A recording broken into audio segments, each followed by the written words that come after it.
Next സ്റ്റെപ്പിലേക്ക് എല്ലാവർക്കും സ്വാഗതം. ഞാൻ നിങ്ങളോടൊപ്പം രമ്യ ഗിരിജ, സർട്ടിഫൈഡ് കരിയർ കോച്ചും കോമ്പറ്റേറ്റീവ് എക്സാം ട്രെയിനറുമാണ്.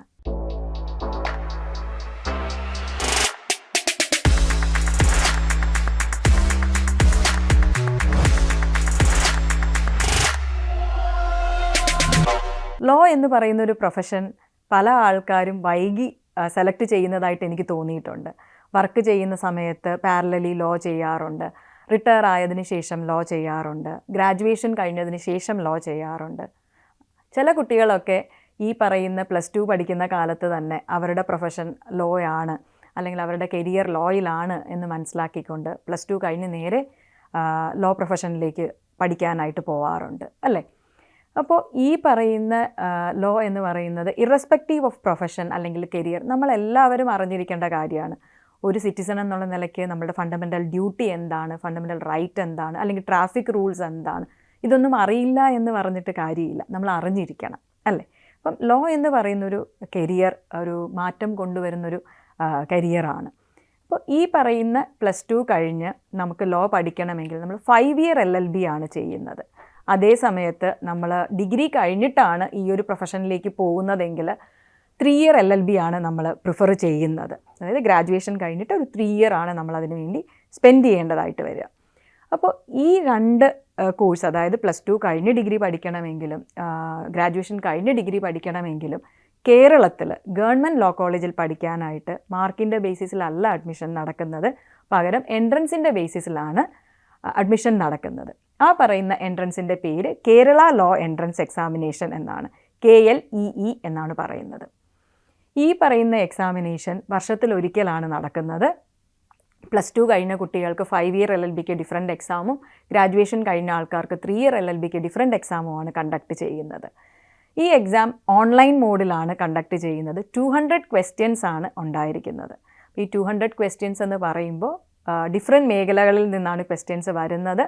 അതിൽ മെയിനായിട്ടും കേരള ലോ എൻട്രൻസ് എക്സാം എഴുതാനായിട്ട് താല്പര്യപ്പെടുന്ന വ്യക്തികൾ അറിഞ്ഞിരിക്കേണ്ടത് ജനറൽ നോളേജിൽ നിന്നും ക്വസ്റ്റ്യൻസ് വരാറുണ്ട്. ജനറൽ ഇംഗ്ലീഷ്, അതായത് ബേസിക് ആയിട്ടുള്ള ഗ്രാമർ, കോംപ്രിഹെൻഷൻ, വൊക്കാബുലറി, ഇങ്ങനെയുള്ള ഏരിയയിൽ നിന്നും ക്വസ്റ്റ്യൻസ് വരാറുണ്ട്. അരിത്തമെറ്റിക് ആപ്റ്റിറ്റ്യൂഡ്, അതായത് ബേസിക് കാൽക്കുലേഷൻസിൽ നിന്നും ക്വസ്റ്റ്യൻസ് വരാറുണ്ട്. വലിയ ഹൈ ലെവൽ മാത്തമെറ്റിക്സ് ഒന്നും കേരള ലോ എൻട്രൻസിന് വരാറില്ല. പിന്നെ ഉള്ളത് ലോജിക്കൽ റീസണിംഗ് ആണ്. ലോജിക്കൽ റീസണിങ്ങിൽ നിന്നും ക്വസ്റ്റ്യൻസ് വരാറുണ്ട്. ഇതിലെല്ലാം ഉപരി നമ്മുടെ കോൺസ്റ്റിറ്റ്യൂഷൻസിൽ നിന്നും ലീഗൽ ആപ്റ്റിറ്റ്യൂഡിൽ നിന്നുമൊക്കെ ക്വസ്റ്റ്യൻസ് വരാറുണ്ട്. അതും വളരെ ബുദ്ധിമുട്ടുള്ള രീതിയിലുള്ള ഒരു സാധാരണ വ്യക്തിക്ക്, കുറച്ച് ചിന്തിക്കാൻ കപ്പാസിറ്റി ഉള്ള ഒരു വ്യക്തിക്ക് ചെയ്യാൻ പറ്റുന്ന രീതിയിലാണ് ലീഗലിൻ്റെ ക്വസ്റ്റ്യൻസ് ഒക്കെ വരാറുള്ളത്. സോ ഈ പറയുന്ന മേഖലകളിൽ നിന്ന് 200 ക്വസ്റ്റ്യൻസ് ആണ് വരുന്നത്. ഇതിൽ ഈ എക്സാമിന് പ്രിപ്പയർ ചെയ്യുന്നവരാണെന്നുണ്ടെങ്കിൽ ഒരു കാര്യം അറിഞ്ഞിരിക്കേണ്ടത്, റൈറ്റ് ആൻസേഴ്സിന് 3 മാർക്സും, നമ്മൾ ഇനി ഒരു ക്വസ്റ്റ്യൻ തെറ്റിപ്പോയി കഴിഞ്ഞാൽ -1 അതിൽ നിന്ന് പോകും. ഓക്കെ, അപ്പം ഇങ്ങനെയാണ് മാർക്കിൻ്റെ പാറ്റേൺ എന്ന് പറയുന്നത്. സോ ഇപ്പോൾ +2 പഠിക്കുന്ന ഒരു കുട്ടിയാണ്, ലോ എൻട്രൻസ് എക്സാം എഴുതണമെന്ന് ആഗ്രഹിക്കുന്നുണ്ട്, കേരളത്തിൽ തന്നെ പഠിക്കണം, ഗവൺമെൻറ് മെറിറ്റ് സീറ്റിൽ പഠിക്കണമെന്ന് ആഗ്രഹിക്കുന്നുണ്ടെങ്കിൽ നിങ്ങൾക്കിപ്പോൾ റൈറ്റ് ടൈമാണ്, പ്രിപ്പയർ ചെയ്ത് തുടങ്ങാവുന്നതാണ്. ഇനി ഗ്രാജുവേഷൻ ആണെങ്കിലും ഇത് റൈറ്റ് ടൈമാണ്, നിങ്ങൾക്കും പ്രിപ്പയർ ചെയ്ത് തുടങ്ങാവുന്നതാണ്. ഈ 2 എക്സാം, അതായത് ഗ്രാജുവേറ്റ്സിനുള്ള എക്സാമും +2 കഴിഞ്ഞിട്ടുള്ള കുട്ടികളുടെ എക്സാമും വളരെ വ്യത്യാസമില്ലാത്ത ഡേറ്റുകളിലാണ് നടക്കാറുള്ളത്. സോ ഇപ്പോൾ പ്രിപ്പയർ ചെയ്ത് തുടങ്ങിക്കഴിഞ്ഞാൽ തീർച്ചയായിട്ടും ഗവൺമെൻറ് മെറിറ്റ് സീറ്റിൽ നല്ലൊരു റാങ്ക് നിങ്ങൾക്ക് ഈ ഒരു എക്സാമിന് ക്വാളിഫൈ ആകുകയും നല്ലൊരു റാങ്ക് ലഭിക്കുകയും ചെയ്യും. അതിലൂടെ നിങ്ങൾക്ക് നല്ലൊരു സീറ്റ് കരസ്ഥമാക്കാനും സാധിക്കും. സോ ലോ എന്ന് പറയുന്നത് ഒരു കരിയറിലുപരി, ഒരു പ്രൊഫഷനിലുപരി നീതിക്കും ന്യായത്തിനും മാറ്റത്തിനും വേണ്ടി നിൽക്കുന്ന ഒരു പ്രൊഫഷനാണ്. ലോ പഠിച്ചിട്ട് എന്ത് ചെയ്യാനാണ്? കോർട്ടിൽ പോയി ആർഗ്യൂ ചെയ്യാനാണോ? അതൊരു ഹൈലി സാലറീഡ് ആയിട്ടുള്ള ജോബാണോ എന്ന് പല ആൾക്കാരും ചോദിക്കാറുണ്ട്. അവരോടൊക്കെ എനിക്ക് പറയാനുള്ളത്, കോർട്ടിൽ പോയി ആർഗ്യൂ ചെയ്യുക എന്ന് പറഞ്ഞാൽ വലിയൊരു കാര്യമാണ്. അത് വളരെ പാഷനേറ്റ് ആയിട്ടുള്ള ആൾക്കാരാണ് അങ്ങനെ സെലക്ട് ചെയ്ത് മുന്നോട്ട് പോകുന്നത്.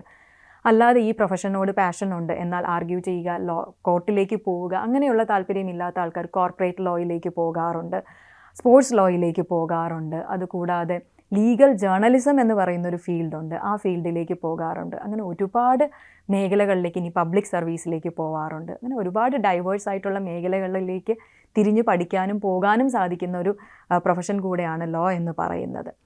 സോ കേരളത്തിൽ ലോ പഠിക്കാൻ ആഗ്രഹിക്കുന്ന എല്ലാവരും തന്നെ കേരള ലോ എൻട്രൻസ് എക്സാമിനേഷൻ മറക്കാതെ എഴുതുക.